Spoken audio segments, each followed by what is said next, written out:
Hello दोस्तों। तो आज हम लोग ल्यूसेंट जीके का पॉलिटी में चैप्टर 4 पढ़ेंगे, जो है भारतीय संविधान के विदेशी स्रोत।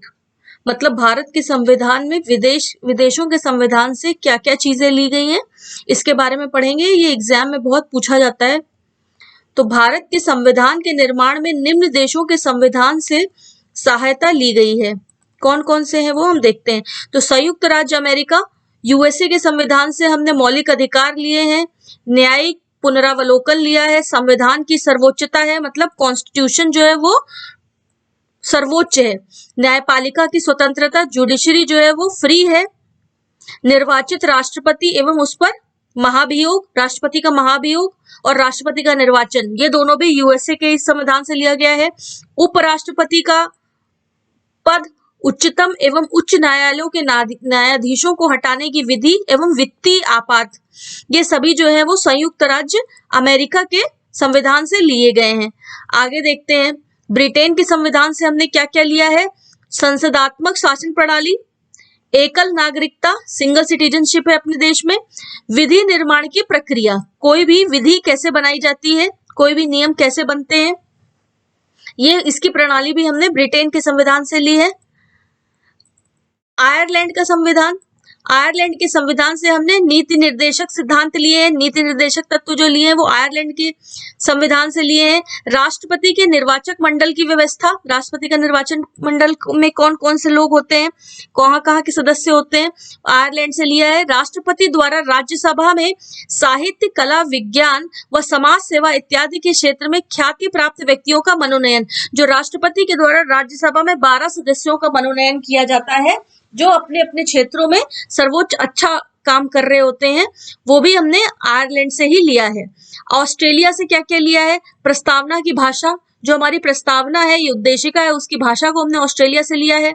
समवर्ती सूची का प्रावधान, केंद्र एवं राज्य के बीच संबंध तथा शक्तियों का विभाजन, संसदीय विशेषाधिकार, ठीक है, ये सब ऑस्ट्रेलिया के संविधान से लिया गया है। आगे देखते हैं, जर्मनी के संविधान से हमने क्या लिया है।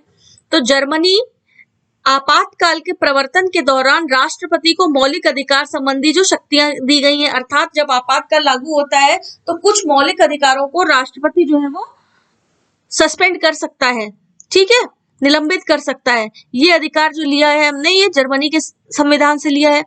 कनाडा से क्या लिया है, संघात्मक विशेषताएं, अवशिष्ट शक्तियां केंद्र के पास, जो संघ सूची, राज्य सूची, समवर्ती सूची के अलावा जो विषय बच जाते हैं जिनको अवशिष्ट सूची में रखा जाता है, तो वो केंद्र के पास रहती है। राज्यपाल की नियुक्ति विषयक प्रक्रिया, संघ एवं राज्य के बीच शक्ति का विभाजन, ये भी कनाडा से लिया गया है।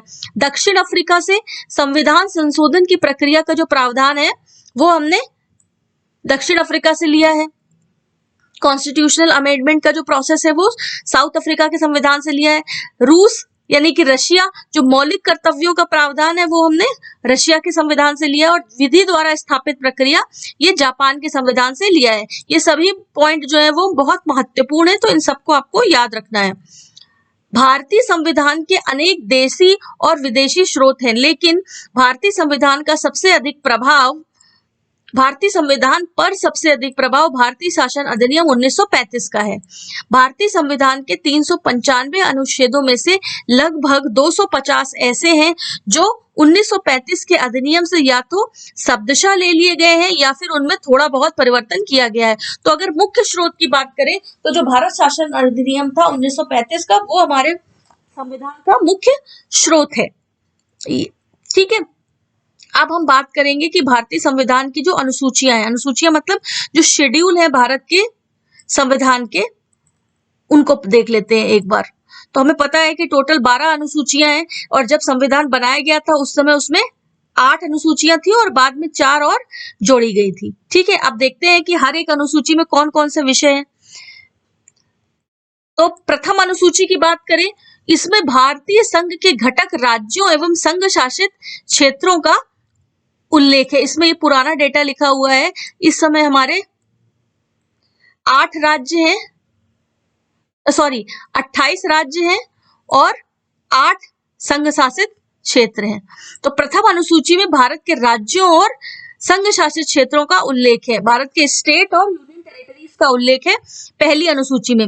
संविधान के 69वें संशोधन के द्वारा दिल्ली को राष्ट्रीय राजधानी क्षेत्र का दर्जा दिया गया है। ठीक है, एनसीआर रीजन जो है वो जो हमारा 59वां संशोधन था, 69वां संशोधन जो था उसके द्वारा दिया गया है।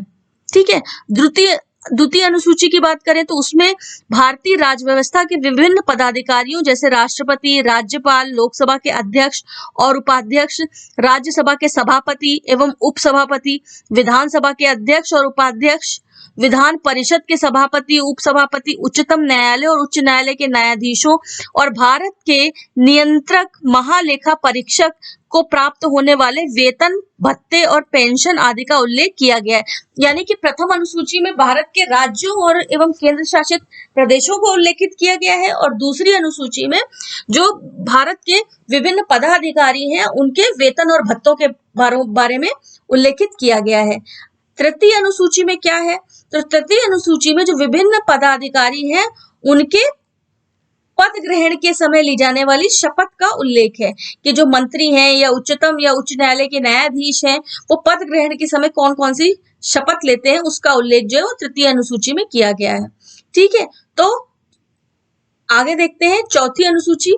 इसमें विभिन्न राज्यों एवं संघीय क्षेत्रों की राज्यसभा में प्रतिनिधित्व का विवरण किया गया है। ठीक है, कि जो राज्य और संघीय क्षेत्रों की राज्यसभा में कितना प्रतिनिधित्व होगा उनका, उनकी कितनी सीटें होंगी, इन सब के बारे में जो व्याख्या है वो चौथी अनुसूची में की गई है। पांचवी अनुसूची, इसमें विभिन्न अनुसूचित क्षेत्रों और अनुसूचित जनजाति के प्रशासन और नियंत्रण के बारे में उल्लेख है। जो ट्राइबल एरियाज है या अनुसूचित क्षेत्र या अनुसूचित जनजाति के प्रशासन और नियंत्रण के बारे में उल्लेख किया गया है। जो ट्राइबल क्षेत्र है उनके बारे में अनुसूचित 5 में उल्लेखित है। छठी अनुसूची में क्या है? देखिए, छठी अनुसूची में आसाम, मेघालय, त्रिपुरा और मिजोरम राज्यों के जनजाति क्षेत्रों के प्रशासन के बारे में प्रावधान है। तो इसमें 4 राज्यों को लिया गया है और उनके स्पेशली उनके जो जनजातीय क्षेत्र है उनके प्रशासन के बारे में प्रावधान है। ठीक है, तो आप इसको ऐसे याद कर सकते हैं, ममता, MAMTA।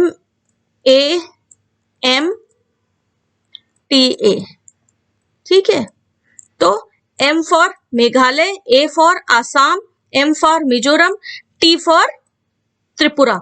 ये एक एक्स्ट्रा है ताकि आपको याद रहे, इसलिए उसका नाम ममता रख दिया। ठीक है, तो ये 4 राज्य हैं। कौन कौन से हैं? मेघालय, आसाम, मिजोरम और त्रिपुरा। आपको आसानी से याद रहेगा कि छठी अनुसूची में कौन कौन से 4 राज्यों के जनजातीय क्षेत्रों के बारे में प्रावधान किया गया है। 7वीं अनुसूची क्या है? तो 7वीं अनुसूची में केंद्र एवं राज्यों के बीच शक्तियों के बंटवारे के बारे में दिया गया है तथा इसी अनुसूची में सरकार द्वारा शुल्क एवं कर लगाने के अधिकारों का भी उल्लेख है। तो इसमें क्या किया है, जो शक्तियां हैं वो उनको संघ और राज्यों के बीच में बंटवारा करने का प्रावधान किया गया है और शक्तियों का बंटवारा किया गया है। और जो शुल्क और कर लगाने की बात है सरकार द्वारा, उसके बारे में भी इसी अनुसूची में उल्लेखित है। इसके अंतर्गत 3 सूचियां हैं, संघ सूची, राज्य सूची और समवर्ती सूची। तो संघ सूची में जो विषय है उन पे कानून बनाने का अधिकार केंद्र सरकार के पास, राज्य सरकार में जो विषय है उनका कानून बनाने का राज्य सरकारों के पास, और समवर्ती में दोनों में से कोई भी कानून बना सकता है। ठीक है, थोड़ा इसके बारे में विस्तृत रूप से दिया भी हुआ है कि संघ सूची क्या है। तो संघ सूची में दिए गए विषयों पर केंद्र सरकार कानून बनाती है। संविधान लागू होने के समय इसमें 97 विषय थे और वर्तमान में इसमें 100 विषय हैं, 3 और विषय ऐड किए गए हैं। संघ सूची के कुछ महत्वपूर्ण विषय हैं: प्रतिरक्षा, विदेशी मामले, युद्ध एवं शांति, रेल, डाक, तार, मुद्रा, बैंकिंग और परमाणु शक्ति। तो ये सारे संघ सूची के विषय हैं। राज्य सूची क्या है? इस सूची में दिए गए विषय पर राज्य सरकार द्वारा कानून बनाया जाता है। राष्ट्रीय हित से संबंधित होने पर केंद्र सरकार भी कानून बना सकती है। ठीक है, संविधान के लागू होने के समय इसमें 66 विषय थे, परंतु अब जो है 61 विषय हैं, क्योंकि इससे कुछ विषयों को हटा करके संघ सूची में या समवर्ती सूची में रख दिया गया है। राज्य सूची में शामिल कुछ विषय हैं: शांति और व्यवस्था, पुलिस, जेल, स्थानीय प्रशासन, कृषि, जन सेवा, राज्य के अंदर होने वाला व्यापार और न्याय विभाग। तो ये सारे राज्य सूची के विषय हैं जो कि अब कुल 61 विषय हैं राज्य सूची में और 100 विषय हैं संघ सूची में। अब समवर्ती सूची के विषय क्या क्या है? इसके अंतर्गत दिए गए विषय पर केंद्र एवं राज्य दोनों सरकारें कानून बना सकती हैं, परंतु कानून के विषय समान होने पर केंद्र सरकार द्वारा बनाया गया कानून ही मान्य होता है। राज्य सरकार द्वारा बनाया गया कानून केंद्र सरकार के कानून बनाने के साथ ही समाप्त हो जाता है। संविधान के लागू होने के समय समवर्ती सूची में टोटल 47 विषय थे, परंतु अब 52 विषय हैं। तो अब जो है 52 विषय हैं। समवर्ती सूची के प्रमुख विषय कौन कौन से हैं? जैसे दीवानी और फौजदारी के कानून एवं प्रक्रिया, विवाह तथा तलाक, शिक्षा, आर्थिक नियोजन, बिजली, समाचार पत्र, श्रमिक संघ, वन इत्यादि। तो ये सारे समवर्ती सूची के विषय हैं। समवर्ती सूची का प्रावधान जम्मू कश्मीर राज्य के संबंध में नहीं है। ये तब की बात है जब उसमें धारा 370 हुआ करती थी। ठीक है, आगे देखते हैं। 8वीं अनुसूची क्या है? इसमें भारत की 22 भाषाओं का उल्लेख किया गया है। तो इसमें भारत की जो भाषाएं हैं उनको रखा गया 8वीं अनुसूची में। 22 भाषाएं हैं। मूल रूप से 8वीं अनुसूची में 14 भाषाएं थी। तो जो पहले संविधान लिखा गया था तब उसमें कुल 14 भाषाएं थी और बाद में भाषाओं को अलग अलग संविधान संशोधनों में ऐड किया गया। 1967 में 21वें संविधान संशोधन में सिंधी भाषा को, फिर 1992 में 71वां संशोधन हुआ तो उसमें कोंकणी, मणिपुरी और नेपाली भाषा को, 2003 में 92वां संशोधन हुआ तो उसमें मैथिली, संथाली, डोगरी और बोडो को 8वीं सूची में शामिल किया गया। ठीक है, तो ऐसे कर सकते हैं आप इसको याद कि पहले 14 थी भाषाएं और उसके बाद 21वां संशोधन हुआ तो उसमें सिंधी भाषा को ऐड किया गया और फिर उसके बाद 21वें संशोधन के बाद तो उसमें 50 और ऐड कर दोगे तो 71वां संशोधन जो होगा 1992 में, उसमें 3 भाषाएं ऐड की गई, कोंकणी, मणिपुरी, नेपाली। तो नमक से याद कर सकते हैं, ना, मा, क, ना से नेपाली, मा से मणिपुरी और का से कोंकणी। और फिर जब आप 21 और 71 को जोड़ देंगे तो आ जाएगा 92। तो 92वां संशोधन जो होगा उसमें 4 भाषाएं ऐड होंगी, मैथिली, संथाली, डोगरी और बोडो। ठीक है, अब आपको ये आसानी से याद हो जाएगा। नवी अनुसूची की बात करें तो नवी अनुसूची को जो संविधान का पहला संशोधन हुआ उसी में ऐड कर दिया गया था। संविधान में यह अनुसूची प्रथम संविधान संशोधन अधिनियम 1951 के द्वारा जोड़ी गई, जिसके अंतर्गत राज्य द्वारा संपत्ति के अधिग्रहण की विधियों का उल्लेख किया गया है। इस अनुसूची में सम्मिलित विषयों को न्यायालय में चुनौती नहीं दी जा सकती है। तो इसमें वो विषय होते हैं जिनको न्यायालय में चुनौती नहीं दी जा सकती। वर्तमान में इस अनुसूची में 284 अधिनियम है। ठीक है, अभी तक ये मान्यता थी कि संविधान की 9वीं अनुसूची में सम्मिलित कानूनों की न्यायिक समीक्षा नहीं की जा सकती। 11 जनवरी 2007 को संविधान की पीठ के एक निर्णय के द्वारा यह स्थापित किया गया है कि 9वीं अनुसूची में सम्मिलित किसी भी कानून को इस आधार पर चुनौती दी जा सकती है कि वह मौलिक अधिकारों का उल्लंघन करता है। तो वैसे तो जो भी 9वीं अनुसूची में विषय रखा जाएगा उसको न्यायालय में चुनौती नहीं दी जा सकती, परंतु यदि वो विषय मौलिक अधिकारों का हनन कर रहा है या उल्लंघन कर रहा है तो उच्चतम न्यायालय में उन कानूनों की समीक्षा जरूर की जा सकती है। ठीक है, 10वीं अनुसूची देख लेते हैं। 10वीं अनुसूची में क्या है?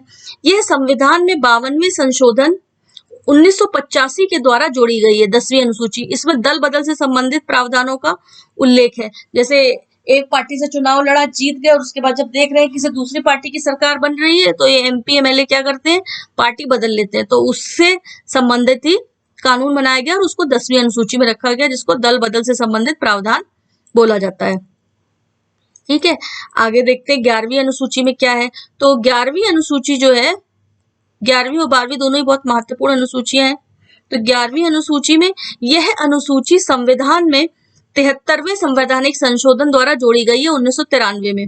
इसमें पंचायती राज संस्थाओं की कार्य करने के लिए 29 विषय प्रदान किए गए। तो इसमें पंचायती राज संस्थाओं का प्रावधान किया गया और उसमें कुल 29 विषय जोड़े गए हैं 73वें संविधान संशोधन के द्वारा। ठीक है, पंचायती राज का ब्यौरा किसमें है? 11वीं अनुसूची में। और 12वीं में क्या है? यह अनुसूची संविधान के 74वें संवैधानिक संशोधन 1993 के द्वारा जोड़ी गई है। इसमें शहरी क्षेत्रों की स्थानीय स्वशासन संस्थाओं के बारे में कार्य करने के लिए 18 विषय प्रदान किए गए हैं। मतलब ये म्युनिसिपल कारपोरेशन से या नगर निगम से रिलेटेड है। 11वीं जो है वो पंचायती राज से है ग्रामों के लिए, और जो 12वीं है वो शहरों में स्थानीय स्वशासन, जिसको कि हम म्युनिसिपल कॉर्पोरेशन कहते हैं या नगर निगम नगर पालिका बोलते हैं, उसके बारे में जो है प्रावधान, उनके संस्थानों के बारे में व्याख्या की गई है 12वीं अनुसूची में। ठीक है, आपको ये सब चीजें समझ में आ गई होंगी अच्छे से। छठा चैप्टर भी देख लेते हैं। छठा चैप्टर क्या है? देसी रियासतों का भारत में विलय। अब जब भारत और पाकिस्तान अलग हुए 1947 में, तो जो देसी रियासतें थी उनका भारत में विलय किस प्रकार से हुआ? देखिए, रियासतों को भारत में सम्मिलित करने के लिए सरदार वल्लभ भाई पटेल के नेतृत्व में रियासती मंत्रालय बनाया गया। ये हम सभी जानते हैं कि देसी रियासतों को भारत में मिलाने के लिए जो सबसे ज्यादा मेहनत की, तो वो हमारे वल्लभ भाई पटेल जी ने की थी। ठीक है, जूनागढ़ रियासत को जनमत संग्रह के आधार पर, जूनागढ़ रियासत को जनमत संग्रह के आधार पर, हैदराबाद की रियासत को पुलिस कार्रवाई के माध्यम से, और जम्मू कश्मीर रियासत को विलय पत्र पर हस्ताक्षर के द्वारा भारत में मिलाया गया। तो ये तीन जो रियासतें थी वो बहुत आनाकानी कर रही थी, वो पाकिस्तान के साथ जाना चाह रही थी, परंतु बाद में इनको जूनागढ़ को क्रमशः जनमत संग्रह, हैदराबाद को पुलिस कार्रवाई और जम्मू कश्मीर को रियासत को विलय पत्र पर हस्ताक्षर के द्वारा भारत में मिला लिया गया।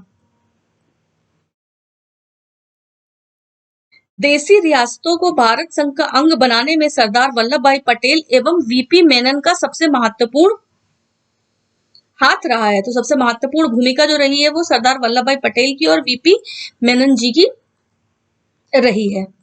ठीक है,